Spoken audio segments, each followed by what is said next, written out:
L'épître de Paul aux Philippiens, chapitre 2. Si donc il y a quelque consolation en Christ, s'il y a quelque soulagement dans la charité, s'il y a quelque union d'esprit, s'il y a quelque compassion et quelque miséricorde, rendez ma joie parfaite, ayant un même sentiment, un même amour, une même âme, une même pensée.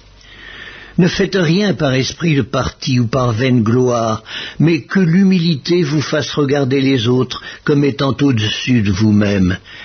Que chacun de vous, au lieu de considérer ses propres intérêts, considère aussi ceux des autres. Ayez en vous les sentiments qui étaient en Jésus-Christ, lequel, existant en forme de Dieu, n'a point regardé comme une proie à arracher d'être égal avec Dieu, mais s'est dépouillé lui-même en prenant une forme de serviteur, en devenant semblable aux hommes. Et ayant paru comme un simple homme, il s'est humilié lui-même, se rendant obéissant jusqu'à la mort, même jusqu'à la mort de la croix. C'est pourquoi aussi Dieu l'a souverainement élevé et lui a donné le nom qui est au-dessus de tout nom, afin qu'au nom de Jésus, tout genou fléchisse dans les cieux, sur la terre et sous la terre, et que toute langue confesse que Jésus-Christ est Seigneur, à la gloire de Dieu le Père.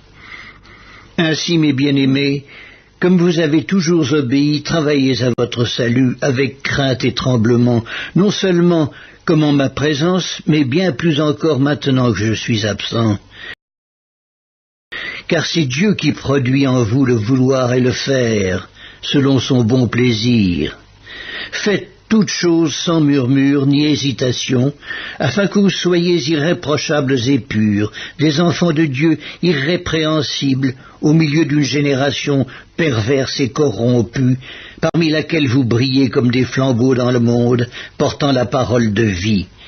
Et je pourrais me glorifier au jour de Christ de n'avoir pas couru en vain ni travaillé en vain. Et même si je sers de libation pour le sacrifice et pour le service de votre foi, je m'en réjouis, et je me réjouis avec vous tous. Vous aussi, réjouissez-vous de même, et réjouissez-vous avec moi. L'épître de Paul aux Philippiens, chapitre 2.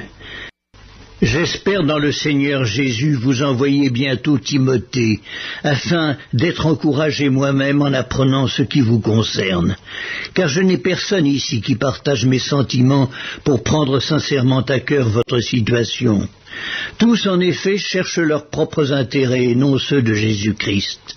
Vous savez qu'il a été mis à l'épreuve en se consacrant au service de l'Évangile avec moi, comme un enfant avec son père. J'espère donc vous l'envoyer dès que j'apercevrai l'issue de l'état où je suis. Et j'ai cette confiance dans le Seigneur que moi-même aussi j'irai bientôt. J'ai estimé nécessaire de vous envoyer mon frère Épaphrodite, mon compagnon d'œuvre et de combat, par qui vous m'avez fait parvenir de quoi pourvoir à mes besoins. Car il désirait vous voir tous, et il était fort en peine de ce que vous aviez appris sa maladie. Il a été malade, en effet, et tout près de la mort.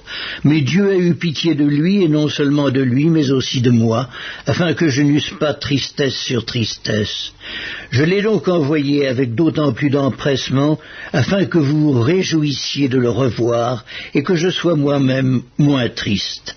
Recevez le don dans le Seigneur avec une joie entière et honorez de tels hommes, car c'est pour l'œuvre de Christ qu'il a été près de la mort, ayant exposé sa vie afin de suppléer à votre absence dans le service que vous me rendiez.